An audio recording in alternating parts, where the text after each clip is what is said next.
En Radio Estación Nacional y la revista Sach presentan Ciudad Teatral.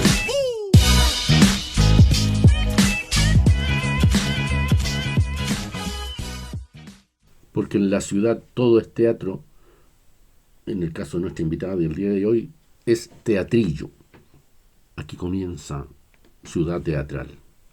La invitada que tenemos el día de hoy, el capítulo del día de hoy, es María Gutiérrez. María es dramaturga, ejecutante y directora escénica de la obra El misterio de las estrellas.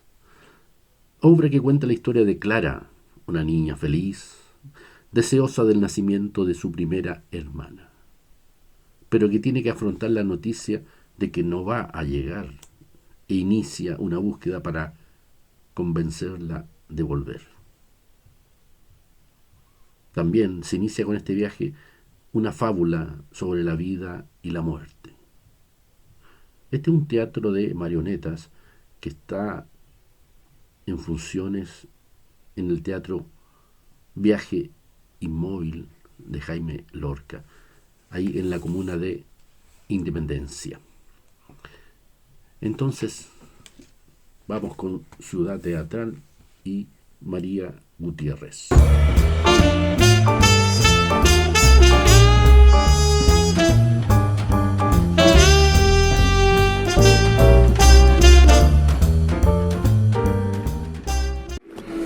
Como tú sabes, María,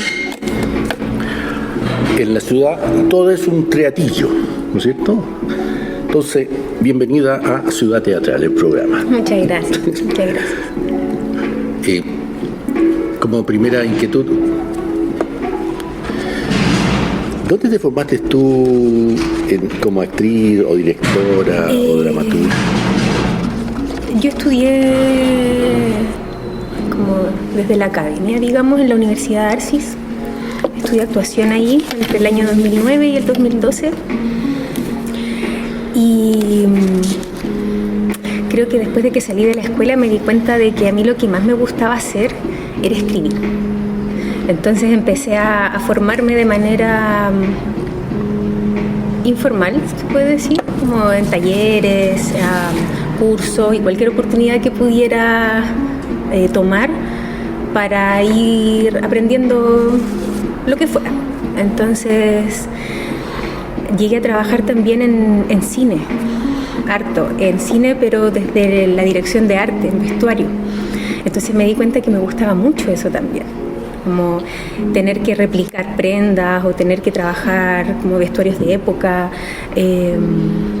tener que buscar la manera de solucionar para llegar a, por ejemplo, una villa militar de 1700, buscando los materiales que hay ahora. Entonces dije, oye, esto me gusta también. Entonces después empecé a dar cuenta que me gustaban muchas cosas y que una de las formas en que podíamos juntarlas todas era a través del teatro de objetos. Entonces, bueno, tiempo después, a propósito de otra cosa, como de un impulso creativo, de una necesidad de escribir, escribí El misterio de las estrellas, pero como un cuento. Y este cuento nace a partir de una anécdota con una niña. Sí, de ahí vamos a ir al misterio. ¿Qué pasó con tu época de actriz? ¿En qué obra participaste? No tengo así como un gran recorrido. Es que yo creo que no estaba. Actué en obras, sí, pero sí, no es nada como que yo te pueda decir, no en tanto. Que creo que tengo un camino muy limpio, digamos. Mi pasaporte no está tan lleno, pero porque también he estado en esta búsqueda de ver qué es lo que a mí me gusta realmente. Te preguntaba por el asunto de que rápidamente, estudiando actuación, te fuiste al lado de la escritura, Sí, dirección de arte. Sí, mira, lo que pasa es que cuando y esta es una anécdota que yo recuerdo de manera muy vívida, de tener 7 años tal vez, estaba recién aprendiendo a escribir y tenía un cuaderno de estos de papel roneo y un lápiz escrito, y entonces yo escribía historias y entonces le ponía el nombre a mis muñecas y le ponía el nombre, 2 puntos, y decía ese texto, y la otra le respondía esto otro. Y entonces así empecé a crear historias, pero yo tenía 7 años. Entonces eso fue un dato que yo vine a resignificar mucho tiempo después. En el colegio igual me gustaba mucho escribir poesía, escribir cuentos. Siempre tuve como que vi en la escritura una forma de expresión que a mí se me hacía muy fácil. Hace unos años yo empecé a hacer talleres de escritura dirigidos a mujeres, pero no con el fin de formarles como escritoras, sino como abriéndoles la puerta de, oye, todas podemos escribir, pero también volcando los ojos hacia el material que sale desde esa escritura, como a un proceso más bien de autoconocimiento. Autobiográfico. Sí. Oye, ¿y cuáles serían, en la escritura misma, cuáles serían maestros tuyos, referentes tuyos o ideal de escritura? ¿O a quién siempre están mirando como dramaturgo o como escritores de narrativa? A ver, a mí me gusta mucho leer a García Márquez. Siempre me ha gustado el cómo describe, cómo logra con las palabras adornar formas nuevas. Que creo que alguien que pudiese decir lo mismo lo diría de una manera muy distinta a García Márquez. Creo que a él me gusta mucho leer. De dramaturgo yo podría así rescatar a Carlos Urra, que fue una de las personas que más me ayudó como en mi proceso de formación. Y bueno, tuve también de profe a Juan Radrigán, y yo creo que él nos decía así como, tú escribe nomás, y esa era su gran enseñanza, bueno, junto con otras, pero en el fondo era como no decaer y no dejar nunca de escribir. Creo que eso es algo que cuesta persistir, sobre todo de repente en el mundo como del arte o de la cultura, que comprende momentos muy largos de investigación o de procesos que no son solamente resultativos, sino que son el proceso mismo, y es donde está la mayor riqueza, que cuesta sostenerla. Entonces esa fue una gran enseñanza de Radrigán. Pero así como que yo imite o como que sean mis referencias directas, no se me ocurre alguien. Porque realmente el trabajo teatral, ¿no es cierto? Preparar un montaje escénico es en equipo. El trabajo dramatúrgico, narrativo es solitario. Uh-huh. ¿Dónde te sientes más cómoda tú? ¿Trabajando en equipo o trabajando en solitario?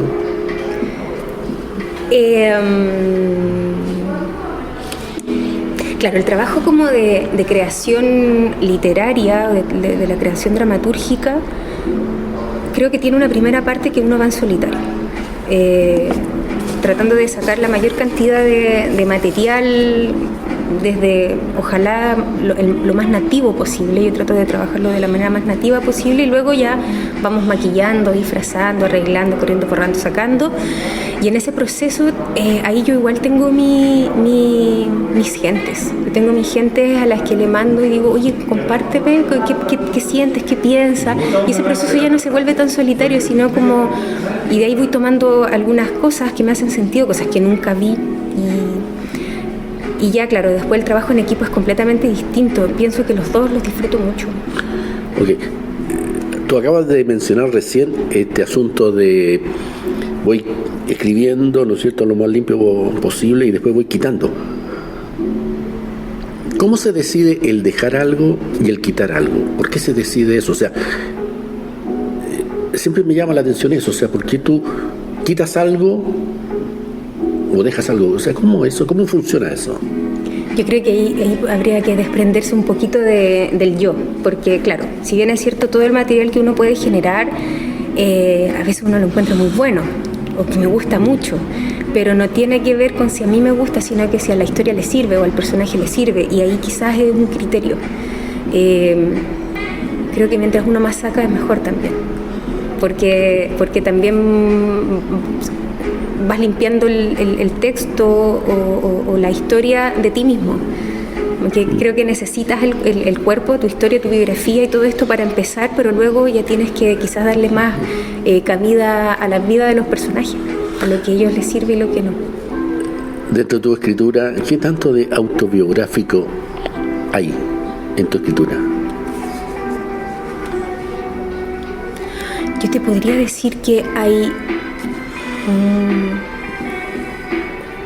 que todo es personal, biográfico también una parte, no sé, puede ser quizá un 40% de lo que puede ser biográfico, y después hay un otro tanto más por ciento de que son cosas que uno puede ficcionar a partir de la biografía, como ¿qué pasaría si a mí me hubiese pasado esto? ¿Qué pasaría? Y ahí uno también pues, me permito vivir otras vidas, o me permito vivir otras posibilidades que no son mías, pero que de repente sería muy fascinante poder vivir, o muy caótico, pero también está bueno buscar la manera de poder salir del entuerto. Entonces, creo que todo tiene que ver con algo muy personal, pero no son siempre cosas como que hayan pasado, que sean parte de la biografía en sí misma.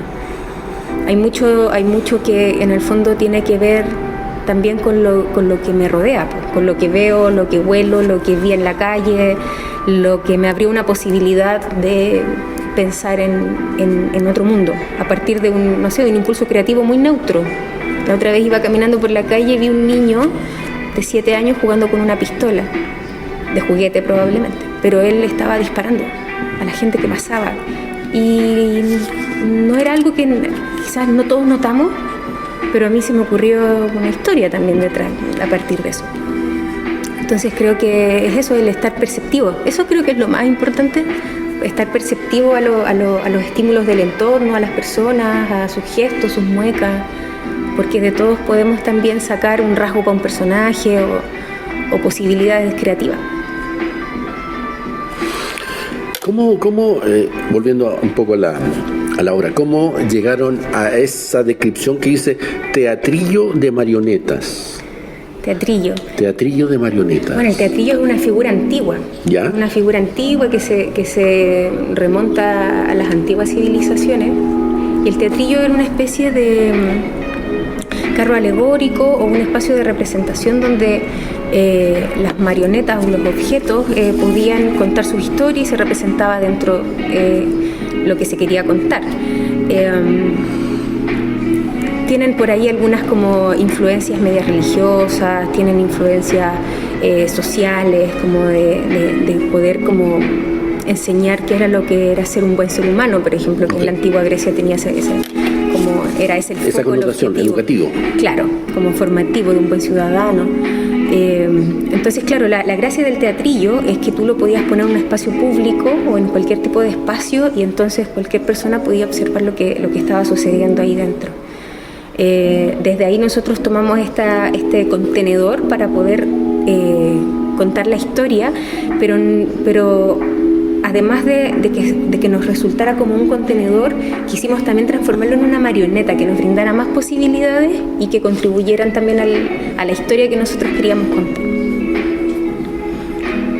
Antes que pasemos a la historia, háblame un poquito de Estudio Kunza. ¿La palabra Kunza qué significa algo? Sí, Kunza es el idioma de los atacameños, es un idioma extinto y en el fondo se acuña. Estudio Kunza existía antes de que yo entrara a trabajar junto con ellos. Lo conforman 2 hermanos que vienen del norte, entonces por ahí también el apego con la cultura atacameña. Tratando como en el fondo de dotar de vida algo que ya está aparentemente muerto o ya no tiene vida, como un poco esto de Kunza, que es un idioma que ya no existe, pero que si bien es cierto todavía tiene algunas expresiones que tienen que ver más con lo religioso. Pero el trabajo que tú haces en Estudio Kunza no es religioso, ¿o sí? No.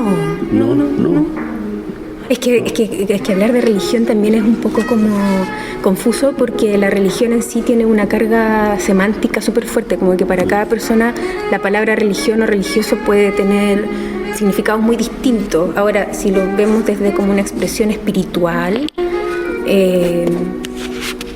tal vez ahí cambia un poco la cosa. No es que necesariamente hagamos esto, pero sí hablamos mucho de la muerte y de repente de la muerte sí tiene como esta parte más espiritual o etérea, separada de la materia. Entonces, claro, religioso creo que no es la palabra que yo describiría, pero tampoco lo catalogaría, no catalogaría el trabajo de Estudio Kunza solamente en esto, sino como nada, es como un rescate de algo que quizás ya está un poco extinto, algo que no está tan vigente, pero que tiene una riqueza. Había un trabajo anterior en stop motion que era sobre el rito del Jaín de la cultura Selknam. Entonces también son culturas, son pueblos que ya no existen, pero que de alguna u otra manera queremos decir, oye, están aquí, pues siguen existiendo, son nuestras raíces. Algo de eso también tenemos. ¿De dónde viene, María, esa inquietud tuya de ese rescate? De no sé, elementos, tradiciones, símbolos que se han ido perdiendo. ¿De dónde viene tu inquietud por ese lado? ¿Dónde podrían rastrearse esa inquietud? Tal vez podría ser como que, no sé, yo te podría hablar quizás que es algo más romántico, como que tiene una especie de romanticismo leer un libro en papel a leerlo en el celular.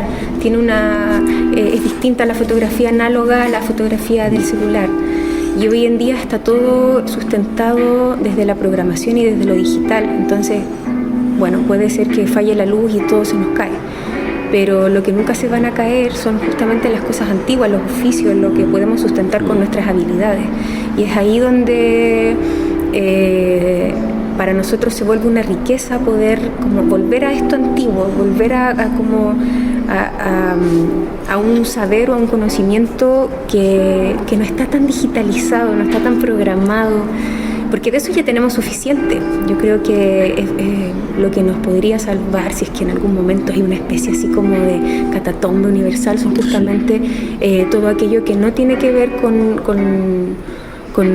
lo virtual, con lo que está sustentado solamente en la red. Sí. Si ahora están los trabajos, se sustentan en redes sociales o en WhatsApp, todo ha cambiado. En Google. Entonces, creo que esto otro nos hace ser un poco más libres.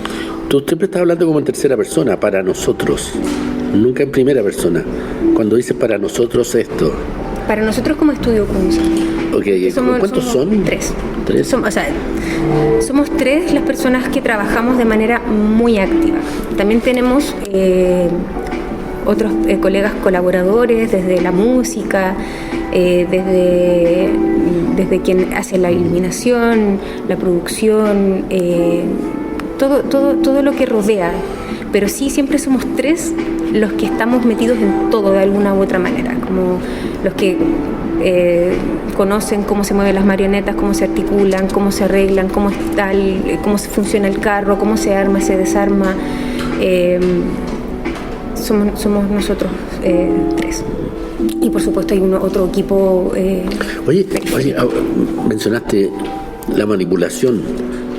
¿Cuánto tiempo les llevó llegar a una especie de perfección, coordinación, para no chocar dentro del carro y la manipulación de objetos? Pienso que no hay nada que esté finalizado. Creo que el teatro tiene esta gracia de que siempre uno puede estar mejorando, arreglando, transformando, porque la vida es una eterna y permanente transformación. Entonces el teatro que está vivo permite eso. Nosotros llevamos trabajando en este proyecto no solamente por el tema de llegar a una manipulación que nos dejase conformes, sino por otro tipo de factores, pero llevamos trabajando o perfeccionando esta técnica 2 años. Justamente pasa que el teatrillo por dentro, como es una cámara negra, está completamente oscura. Entonces todo lo que nosotros accionamos, manipulamos y estamos moviendo dentro del carro lo hacemos casi a tientas, y tiene que ser una coreografía que tiene que estar muy coordinada para que pueda resultar, porque una imprecisión perjudica el total de la escena o de la obra. Exacto, y afecta el futuro de la obra. Ya, adentrémonos un poquito en la obra. El misterio de las estrellas, ¿es de tu autoría? Sí. Ya, cuéntanos un poquito los orígenes de esa de esa historia. Bueno, fue una noche de verano. Yo estaba conversando con una niña que en ese entonces tenía 11 años y ella me estaba contando, mientras las dos mirábamos el cielo, un cielo hermoso estrellado, sobre su hermano que no había nacido.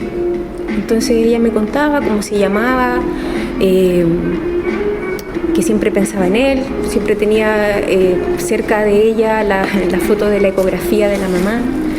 Entonces el Mati era un ser que seguía estando muy presente a pesar de que nunca había como... Hecho presente. Claro, como que nunca se presentó de una manera material o concreta como la conocemos, tan más convencional. Pero para ella estaba vivo, para ella no había duda de eso. Y entonces de ahí, como ese fue el impulso creativo que algo me removió y quizás conectó con mi infancia, conectó tal vez con ese deseo que yo tenía de tener una hermana, que yo hasta el viejo Pascuero le pedía hermana, así como, porque lo único que quería era una compañía, esa ilusión. Entonces de ahí empezó y nació un cuento. Y ese cuento luego lo trabajé desde la dramaturgia, porque no me servía el cuento para hacerlo con marionetas, o por lo menos como lo imaginaba en ese entonces. Entonces... El cuento siempre tuvo pensada la historia para marionetas. El cuento nació por la necesidad de escribir. Ok. Yo no pensé en ese entonces que íbamos a estar teniendo esta conversación hoy día o que iba a estar con funciones. Okay. Para nada. Yo escribo porque lo necesito. Por lo general es eso lo que me pasa constantemente. Entonces fue un cuento y dije, oh, qué lindo. Porque además que era muy dulce. Y bueno, puede sonar que es muy cerca el comentario, pero era justamente la protagonista una niña pequeña que tenía una ilusión. Entonces todo esto era como muy, muy chiquitito, muy como acogedor, muy de familia. Y entonces todo empezó como a transformarse y después postulé a la residencia Dínamo que la lleva Interdram. Exacto. Y ahí pude trabajar mi texto. Tuve que mandar un adelanto para la selección, quedé, entonces lo trabajamos y de ahí esto empezó a mutar. ¿Quiénes fueron los instructores en Dínamo? En Dínamo, como mi guía, digamos, directa era la Ana López. Ya. Estaba Bruce Gibbons, estaba Carlos Urra y estaba la Marcia Césped. Cuatro potentes dramaturgos. No, y súper entretenido sus estímulos. Súper rica la instancia de también poder compartir en un ambiente en que estábamos todos en la misma, de oye, mira, escuchar, sentir lo que el otro te quiere transmitir. Son historias completamente nuevas. Uno podía también refrescar un poco de estar trabajando mucho tiempo en este texto y de repente recrearte con otro y intercambiar ideas y que le entraran ideas nuevas y frescas a esta idea que estaba aquí trabajándose. Entonces, como... Cambió mucho en Interdram, en Dínamo cambió mucho tu génesis de la historia, ¿no es cierto? Cambió harto. Te aprobaron todo. Cambió harto, pero la historia que salió desde ahí era difícil de realizar en la materialidad porque pasaba mucho, es algo más como de animación, era por un formato más audiovisual, porque se disolvían los árboles y entonces, claro, en la marioneta se puede hacer, pero con otro tipo de recursos. Entonces, de ahí yo tuve que desarmar un poco y volver a encaminar, pero lo que estaba ahí estaba muy bueno, estaba como... Pero yo creo que es más un formato de cine, porque habían cosas muy bonitas, como la relación de la niña con la naturaleza, y ahí se muestra mucho, como que un árbol la rescataba con un brazo y se disolvían las cosas, todo se volvía muy, muy etéreo. Pero claro, cambió, pero volvió a transformarse, a concretarse un poquito más para poder realizarlo como con las marionetas, y ahí ya fue, sí, esto se puede hacer, lo podríamos hacer de esta manera, y empezamos a pensar en muchas ideas para poder llevarlos a cabo. Ya, terminaste el texto, ¿no es cierto? De alguna manera está finalizado, terminado. De ahí pasaste a la otra etapa, que es llevémoslo a escena. Llevémoslo a escena, sí. Ya. Y ahí, ¿cómo fue todo ese proceso? ¿Cuánto duró ir armando Claro, como te decía, han sido como más o menos 2 años desde que ya empezamos a trabajar en concreto en el texto, claro, desglosando las escenas, viendo los objetivos, viendo la posibilidad de los movimientos de cada una de las marionetas, porque además de eso también se empezó a construir de manera paralela todos los elementos escenográficos. O sea, además de solamente la manipulación, también estábamos en proceso de realización. ¿De ahí lo postulaste a algún fondo? Sí, casi a la vez que estábamos en Interdram, sí. Y después los fondos fueron adjudicados y nos pusimos a trabajar en esta obra. Entonces, con los fondos que nosotros los solicitamos para poder construir el teatrillo, porque ya teníamos la historia, teníamos las marionetas, entonces teníamos que construir el teatrillo y los elementos que iban a entrar a jugar acá. Y nada, ha sido un proceso paralelo, el ensayo y la realización, porque el teatrillo, como te digo, tiene varios paneles de control, por llamarlos de alguna manera, que están dentro y que se van accionando con manivelas, se accionan con distintos rollos que van cambiando. Es toda una ingeniería. Es toda una ingeniería que está adentro. Y claro, hay que ir probando. Entonces ha sido un proceso de 2 años. Obviamente que de aquí a 1 año esta obra la teníamos lista ya para mostrar, pero ahí tuvimos dificultad para encontrar sala, porque nuestro montaje tiene unos requisitos específicos y de repente cuando estamos en un contexto en que no tenemos políticas culturales y entonces que las salas tienen que hacer malabares con sus espacios, el teatrillo pesa 430 kilos, entonces yo no lo puedo mover, no lo puedo desarmar fácilmente, el montaje tiene 12 horas para poder llegar a que esté ahí con todos los hilos para que funcione. Entonces muchas salas no cabía nuestra marioneta porque había que desarmarla inmediatamente después de función ahí tuvimos la mayor complicación, yo pienso, así como en encontrar sala. Eso fue muy difícil. María, ¿hay mucha diferencia entre escribir para actores de carne y hueso y escribir para marionetas o no? ¿Has escrito para actores de carne y hueso? Sí. ¿Cambia mucho? A ver, es distinto. Yeah. Es distinto, yo diría que es distinto porque... A ver, creo que la marioneta se mueve o actúa más en relación a la acción. Es muy importante las acciones. Tal vez si una marioneta se para a decir un monólogo de 1 hora, como a veces lo hacen los actores, sería más difícil, pero esto no sé, esto te lo digo así como desde lo que creo yo, sí. No tiene ningún tipo de verdad absoluta, no hay estadística. No, para nada, pero sí creo que es importante para escribir para objetos, para marionetas, poder tener acciones, como que el texto tenga muchas acciones, para que justamente el personaje se mueva, porque lo que deslumbra de una marioneta es justamente el movimiento. Entonces la posibilidad de movimiento, de accionar cosas, de tomar, de sorprender, creo que ahí es donde está digamos, el desafío, pero al mismo tiempo la marioneta te abre un montón de otras posibilidades. O sea, tú puedes ser un personaje que es la muerte, o un personaje que se evapora y es una tela y desaparece. El objeto creo que brinda un espectro mucho más amplio. ¿Tú has visto teatro de títere o marioneta, lo que hace Jaime, lo que hace Aline? ¿Cuáles son los elementos en común entre lo que tú estás haciendo, lo que nos vas a mostrar, lo que está mostrando, y Aline o Jaime?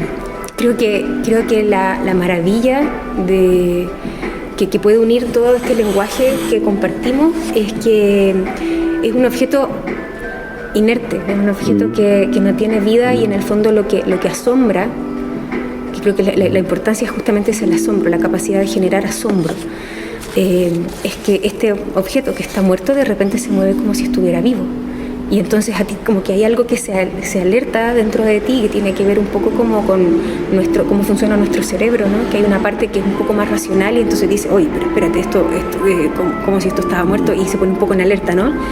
Y luego ya se relaja porque no hay un peligro real. Y entonces, bueno, después viene el disfrute y el asombro. Entonces creo que es ahí donde reside tal vez la importancia, por lo menos para mí, más fundamental del teatro de animación, que es justamente permitirnos el asombro. Porque hoy en día, para poder asombrarse, tú tienes que estar presente. Tú no puedes estar como pensando en otra cosa porque no te vas a asombrar. Y hoy día vivimos muy poco en el presente. O sea, desde que el celular es nuestro anexo, sí, como casi la extensión de nuestra mano, hemos desaparecido, yo pienso, como del plano real. Y estamos, claro, en el metaverso, que está cada vez más grande, más lleno, más nutrido, más lleno de vida. Y los espacios reales o el metro, tú ves como solo cuerpos vacíos. No sé, quizás estoy juzgando mucho, pero también esto de vivir fuera de la ciudad me hace como sorprenderme también un poco de cómo estamos todos muy inmersos dentro de una realidad que no lo es. Bueno, sí, lo es, pero no estás en el presente, no estás disfrutando, no estás conectado, no nos estamos mirando a los ojos, no es real. Entonces, una de las también pues de las características propias o más fundamentales del ser humano justamente es la socialidad. Tú también eres parte de la manipulación de la marioneta, ¿no es cierto? Pero a la vez eres parte de la dirección escénica, ¿cierto? ¿Cómo se ejecutan esos dos roles? ¿Se te complica mucho estar adentro, ¿no es cierto? Y estar afuera también. Es que hemos ideado un sistema de ensayo que tiene mucho como que ver con observar lo que vamos haciendo. Entonces, todos acá manipulamos y todos también dirigimos. No es como, no soy yo una figura, digamos, que esté como un ojo externo a mis compañeros, somos todos lo mismo. Por lo tanto, cuando estamos manipulando estamos todos ahí y nos estamos grabando, entonces después revisamos y hacemos un visionado de los ensayos y vemos como lo que falla, lo que resulta, lo que no. Entonces, en ese sentido sí nos apoyamos de la tecnología como para poder ir revisando el cómo las marionetas tienen los movimientos y cómo estos se pueden ver mejor que otros, cuáles son las posibilidades que más nos sirven. Entonces no ha sido complicado porque además el grupo en el que estamos es un grupo muy, digamos que afiatado o creo que de alguna u otra manera todos compartimos el mismo universo creativo que imaginamos al leer el cuento. Todos tuvimos una sensación de olores, de los colores, entonces nos fue muy difícil dirigir, fue como que salió solito, teníamos referencias, las tomamos, también nos topamos en el camino con personas muy creativas, no sé, nuestro amigo que nos hizo la música, que nos hizo una pieza casi de 36 minutos musicalizada, que la obra es lo que dura, 36 minutos y medio, y entonces tenemos una pista, una música preciosa que acompaña la mayoría de la obra, que es muy sensible, que va realzando los momentos que lo necesitan. Entonces creo que nos fuimos encontrando con las personas adecuadas para que en conjunto fuésemos tejiendo esta red, porque sin la música no es lo mismo, sin la luz no es lo mismo. Entonces todas las personas que están por fuera, digamos, de este centro que somos nosotros tres, están ahí aportándole desde el cariño, desde también del querer sumar. Tenemos muchas personas que nos han entregado amor al proyecto, como desde su más sincero intención. De creación. En el teatrillo, no sé, ustedes ya tienen armadito, ¿tiene algún nombre, no? No, teatrillo no, ya. Por lo que me ha estado explicando, se sucede en mundos mágicos, ¿no es cierto?, que de alguna manera escenifican el inconsciente de quién, el inconsciente de la niña, el inconsciente de los niños, el inconsciente de la sociedad. ¿Qué es lo que está significando esa magia que ustedes tienen en el teatrillo. Claro, yo creo que son las tres juntas y cada una por separada, porque el teatrillo, en el fondo, la posibilidad que permite es que todos los elementos, digamos, la puerta, la cama, la ventana, el sillón, la estufa, todos los elementos constitutivos de la escena, de las escenas que van sucediendo, que en el fondo son la casa de la niña y el patio, ¿no? Y algunos otros personajes medios de fantasía, todos estos elementos se mueven aparentemente solos. Y hay una ventana que baja como si estuviera flotando, pero está sostenida por hilo y nosotros estamos ahí en el comando manipulando que esto vaya justo acomodándose de la manera que tiene que hacer, los dioses, cuando pasa lo otro y que no se enganche. Esa posibilidad creo que aporta como a esta lectura onírica o surreal que queremos lograr. Entonces, claro, todo se ve un poco grande, todo es medio grande, anguloso, porque pensamos que cuando somos más pequeños vemos todo hacia arriba, entonces todo pareciera que es más alto de lo que en realidad se ve después cuando uno ya llega a un tamaño en que no crece más. Y claro, pues, o sea, le sirve a la niña, representa el espacio como inconsciente de esa niña, pero a la vez de quizás todas las infancias y a la vez también de toda la sociedad, porque todos pasamos por una infancia. Y es ahí donde conectamos, yo creo que el teatro de animación o el teatro de marioneta o de objeto se vuelve tan exquisito, porque podemos lograr la convención de que ya es un momento en que nos permitimos jugar y sin ningún tipo de juicio, sin cuestionarnos de por qué estoy perdiendo el tiempo, de que quizás no es tan importante, sino que tú entras en esa convención y entonces vuelves a jugar y vuelves al asombro y vuelves a sorprenderte, y entonces hay algo reparador también de revisitar la infancia. Una época muy antigua, han pasado muchas cosas desde tu infancia, entonces volver a ese lugar es muy... ¿cómo te podría decir? Es como... ¿Reparador? Reparador, sí, esa es la palabra. Para la persona adulta en este caso, ¿no es cierto? Claro. El sacar al niño, ¿Qué resignifica? Hacerle cariño al niño del adulto en este caso. Sí, bueno, a mí de manera también personal se me cruzó la maternidad entre medio de este proceso. Y también he tenido que estar justamente en esto de volver al juego, de manera como, no voy a decir obligada, pero per se. Entonces, y ha sido muy bonito volver a jugar y sin juicio de hoy estoy haciendo el ridículo, estoy poniendo esta voz, ¿no? Lo mismo, yo de repente estoy en el banco y estoy con el títere y nos reímos con mi hija porque ella lo pasa estupendo, porque ella cree en los muñecos y sabe que son muñecos. Pero en el fondo juega y se inmersa, iba a decir. Entonces, eso es lo que sucede, como resignificar el juego, volver a permitirse el juego, pues es algo que dejamos atrás hace mucho tiempo y que a veces pareciera ser como un espacio un poco como peyorativo, ¿no? Como un espacio que no le tomamos el peso o la riqueza o la riqueza que tiene, la importancia que tiene, porque es ahí donde todo se empieza a construir hacia arriba. Entonces, volver a la infancia, a pegar una reparación por aquí, hacer un cariñito por acá, creo que también nos transforma en mejores personas, como para los otros, para nosotros mismos, para nuestros hijos o hijas, para las infancias que sean. También ustedes mencionan la vida y la muerte, ¿no es cierto? No es muy duro, no voy a decir traumático, pero puede ser hablar a la audiencia pequeña de vida, muerte. ¿Cómo ustedes manejaron esa dicotomía entre la vida y la muerte cuando le están hablando a niños? Claro, porque la muerte está en todo. De partida la muerte está en todo, y ahí es donde también yo vuelvo a cruzar con esta maternidad de ir como descubriendo o redescubriendo el mundo en mi caso, descubriendo el mundo de mi hija, que también tengo que contarle por qué las flores se mueren. Entonces en verdad no se mueren. Y todo esto creo que también tiene que ver un poco con esto, que a mi hija le empezaron a gustar mucho las rosas, y a mí las rosas en sí como que no me llamaban tanto la atención, pero ella se quedaba pegada y mirando las formas, desde que estaba seca, la que estaba abierta, la que estaba como chiquitita, la que estaba abajo.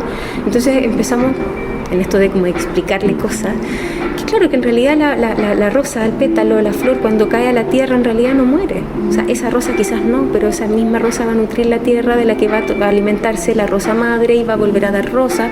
Por lo tanto, no hay ningún fin, no hay un término, no es como que esa rosa murió, porque el rosal sigue vivo. Y de alguna manera es ahí donde quizás compartimos este punto de vista hacia todo quien quiera ir a ver la obra y pueda como escucharla, de que en el fondo la muerte creo que la tendemos a demonizar, a tomar como algo que fuese muy lejano, muy distinto, muy ojalá que no se aparezca.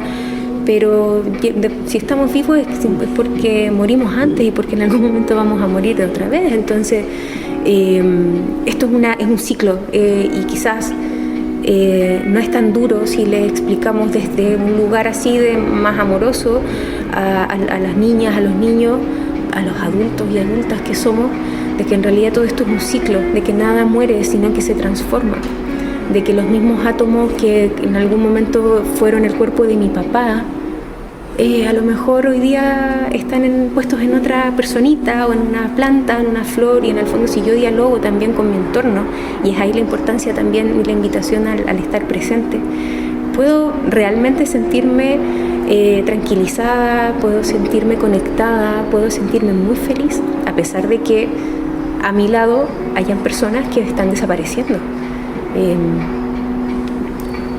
Personalmente me han tocado muchas muertes, he vivido muchas muertes de familia cercana, de mi base, mi raíz, y creo que de alguna manera eso también en algún momento necesité sacarlo, y todos estos pensamientos que van quedando plasmados en hojas por aquí, por allá, de repente me sirvió esto de acá, y se fue constituyendo también esta historia y muchos de los textos del misterio de las estrellas que han salido desde ese lugar, desde como la necesidad de que salgan, de poder como expresarlos a través de algo, de darle forma, que el pensamiento en el fondo no sea esto así como etéreo, sino como poder darle una forma para que otros puedan verlo también y poder tomarlo, porque el pensamiento en sí no hay cómo agarrarlo, es difícil. Pero creo que a través de la representación, tomando como la excusa de que esto es algo solo para infancia, creo que todos también podemos aprender y acercarnos como incluso con más ingenuidad, sin tanta razón, sin tanto prejuicio, sin tanto adultocentrismo, volver a jugar, volver a ser niños, volver a asombrarnos. Creo que es ahí donde... Esa es como la invitación que nos está haciendo. Es lo que nosotros queremos, por supuesto, compartir. Y siempre hay un trasfondo filosófico detrás de eso, con esta obra. Por supuesto. María Gutiérrez, ha sido un placer haber conversado contigo. Igualmente. Y todo el éxito del mundo. Muchas gracias. Y estaríamos este sábado. Este sábado es la última función que vamos a tener en el mes de julio en la sala de Teatro Viaje Inmóvil, que se inauguró el 29 de junio pasado. Está muy buena la sala, muy acogedora, está en el barrio Independencia, haciendo ahí también una acción territorial importante. Independencia es una comuna con harta cultura, entonces que haya llegado una nueva sala y sobre todo como de teatro comunitario en que no hay una entrada, de repente eso nos aleja harto del teatro, por lo menos a mí. Que sea abierto, que sea para toda la gente, para que sea quien quiera ir pasando. Encuentro que es el objetivo del teatro, justamente llegar a las personas y no tener que estar como buscando a las personas a la casa para que por favor vayan, sino como de verdad tener hoy día una intención genuina de querer conocer, de querer disfrutar, de querer vivir experiencias nuevas y de ir resignificando nuestras propias vidas. ¿Y después de ahí en qué otras salas? Hasta el momento no tenemos salas, solo tenemos conversaciones, pero por el momento hasta el 13 en Viaje Inmóvil. Estuvimos una temporada cortita también en el Centro de Creación y Residencia Artística Nave, en el barrio Yungay. Ahí tuvimos 6 funciones, También pudimos coordinar con la sala de liberar el valor de las entradas, y entonces le extendimos la invitación a las comunidades estudiantiles de los colegios que estaban cercanos, y fueron desde cuarto básico hasta octavo básico, llenaron la sala. Nos dejaron ahí también unas cuñas, unas impresiones, y ahí fue muy emocionante poder escuchar a las infancias, cómo leían la obra, cómo se sentían, porque incluso a ellos mismos les tocaron como lugares de su infancia, pero de su infancia temprana, y eso es mágico. Finalmente es mágico poder volver a vivir otra época, volver a saborearla, olerla, sentirla. Gracias.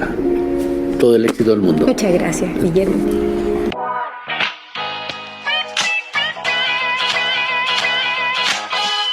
Radio Estación Nacional y la revista Sach presentaron Ciudad Teatral.